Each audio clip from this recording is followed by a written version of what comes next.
1990년 9월 9일 모두가 힐스라고 불렀던 마크 힐리는 학생들을 데리고 멜버른의 YMCA 호스텔에 도착했다. 힐스는 교사였지만 20년 넘게 아웃도어 활동가로서 태즈메이니아와 서호주에서 100번이 넘는 탐험을 다녔다.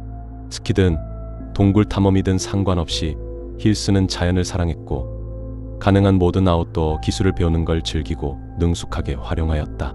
그리고 그는 교사라는 직업을 가진 만큼 가르치는 것을 좋아하였다. 힐스는 아이들을 데리고 나가 아웃도어 활동에 대해 자주 가르쳤지만 이번에는 그 이유로 간 것이 아니었다. 그는 가족에게 스키 여행을 간다고 거짓말을 하고 멜버른으로 온 것이다. 힐스는 본인이 2달 전부터 겪고 있던 일에서 벗어나고 싶어 했기 때문이었다. 2달 전인 1990년 7월 힐스는 자신이 가르치던 태즈메이니아 학교에서 탐험 캠프를 만들어 지도해달라는 요청을 받았고 그는 마다하지 않았다. 캠프에 간 아이들은 래프팅, 절벽 하강, 동굴을 기어다니는 등 모험심 강한 10대들이 좋아하는 모든 종류의 활동을 기대할 수 있었다.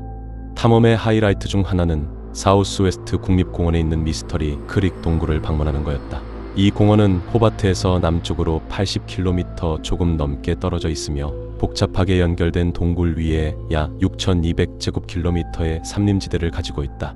공원 가장자리에는 미스터리 크릭 동굴이 있는데 경험이 없는 동굴 탐험가들을 데려가기에 완벽한 동굴이었다. 동굴 입구에 있는 얕은 개울 외에는 걱정할 것이 거의 없기 때문이었다. 이 개울은 보통 폭이 몇 미터밖에 되지 않으며 물이 없을 때도 있다. 하지만 동굴은 동굴이기에 완전히 안전한 건 아니었다. 동굴 안에는 큰 교차로가 약 400m 길이로 있었고 매치박스 스키즈라고 알려진 지점까지 이어졌다. 경험이 많은 동굴 탐험가들은 그곳의 수직 입구를 통해 로프를 타고 내려와 걸어서 나온다. 하지만 경험이 없는 사람들에게는 너무 벅찬 일이기 때문에 대부분의 사람들은 일반적인 입구를 통해 들어가서 매치박스 스키즈까지 편안하게 갈 수 있는 만큼 갔다가 다시 돌아온다. 힐스는 그룹을 동굴로 데려갈 계획이었고 캠프에 참가한 19명의 학생 중 8명이 동굴에 가고 싶어 했다. 혼자서는 그렇게 많은 아이들을 데리고 나갈 수 없었기 때문에 그는 다니엘이라는 교사와 그의 경험 많은 팀원 중 한 명인 조엔에게 감독을 도와달라고 부탁하였다. 총 10명으로 이루어진 그룹은 오후 1시 직후 출발하여 오래된 폐철도를 따라 하이킹을 하고 폐쇄된 석회암 채석장을 지났다. 비가 조금 내렸지만 그들에겐 비도 모험의 일부였다. 동굴 근처에 도착했을 때 그룹은 방금 동굴에서 나온 남자를 만났다. 그 남자는 그룹을 마주치고서 말했다. 입구 근처에 있는 개울이 이미 부추위로 물이 찰 정도로 깊어서 다른 때를 기약하고 그냥 돌아가는 게 좋을 것 같습니다. 그 남자는 경험 많은 동굴 탐험가는 아니었지만 힐스는 경험이 많았고 힐스의 경험 비춰볼 때 아이들이 무릎 높이의 물을 헤쳐나갈 수 있을 것이라고 확신했다. 출발 전에 주말 동안 비는 거세게 내렸고 월요일 아침까지 약 10cm의 비가 내린 것으로 추정되었다. 힐스는 이 사실을 알고 있었고 폭우에 주의해야 한다는 것을 알고 있었지만 막상 동굴 입구에 도착했을 때 상황은 그렇게 나빠 보이지 않았다. 개울은 평소보다 넓었지만 물은 정강이 높이 이상으로 올라오지 않았고 그들이 걸어오면서 내리던 가벼운 비는 악화되는 대신 그치는 것처럼 보였다. 그는 아이들을 정리하고 안전 교육을 하고 안으로 안내했다. 들어갔을 때 동굴 안은 기대했던 모든 것이었다. 거대한 종류석이 천장에 매달려 있었고 일부 방의 벽에는 반딧불이가 있어 내부의 모든 것에 아름다운 반짝임을 더했다. 쭉 들어갔을 때 그룹은 좁은 물길을 만났고 힐스는 물길을 이용하여 아이들에게 알고 있는 기술을 가르치기로 한다. 그룹의 7명은 서로의 발을 잡고 물을 건넜고 힐스는 가장 깊은 곳인 중앙에 서 있었다. 잡고 있지 않는 나머지 4명은 한 명씩 각 사람을 붙잡고 건너갔다. 4명이 건너간 후 서 있는 사람들을 끌어당겼다. 학생들은 이것이 안전하게 건너가는데 효과적일 뿐만 아니라 재미있다고 생각했다.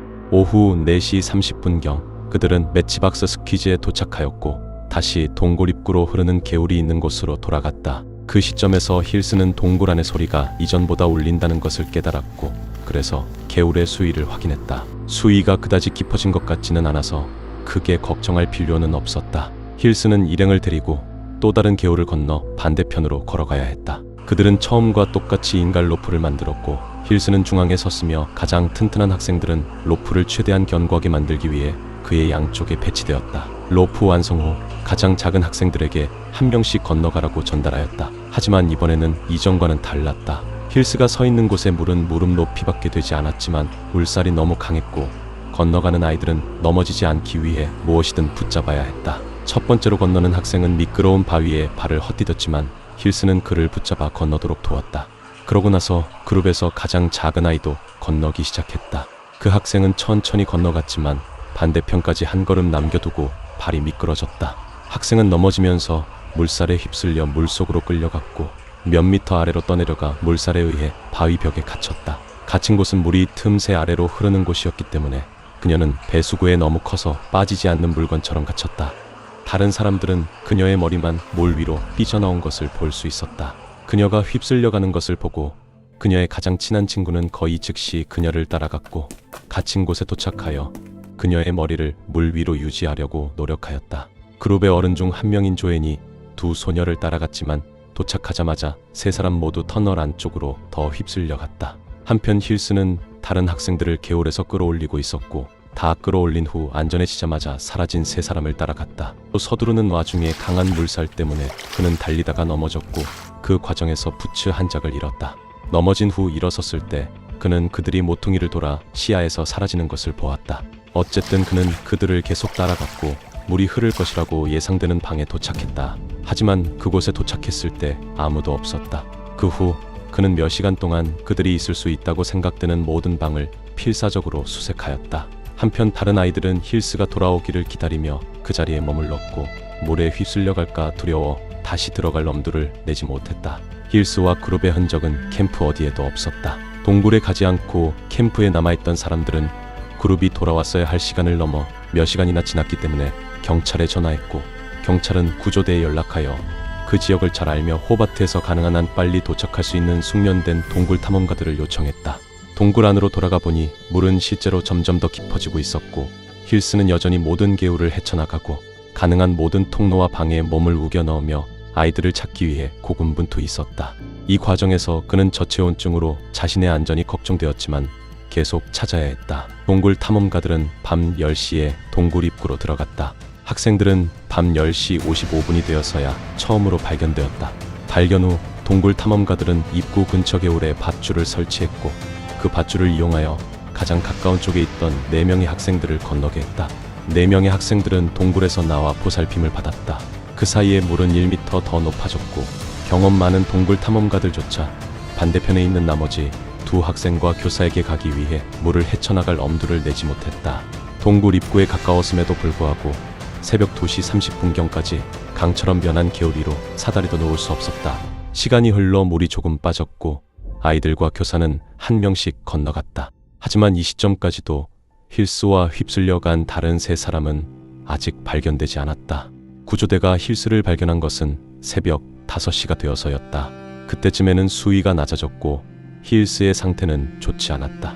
그들은 그가 바위에 앉아 무릎에 머리를 묻고 따뜻함과 빛을 위해 촛불 몇 개를 켜놓은 것을 발견했다. 휩쓸려간 세 사람이 여전히 실종되었다는 것을 알고 다시 수색을 시작하였다. 이틀이 지난 화요일 오후 1시에 그들은 조앤과 두 학생을 발견했다. 세 사람 모두 사망했다. 더욱 비극적인 것은 미스터리 크릭 동굴에는 3명이 아닌 4명의 희생자가 있었다는 것이다. 사고 후 힐스는 이전과 같지 않았다. 그는 죄책감으로 산산이 부서지고 그 사건에 괴로워하며 절실히 진정이 필요했다.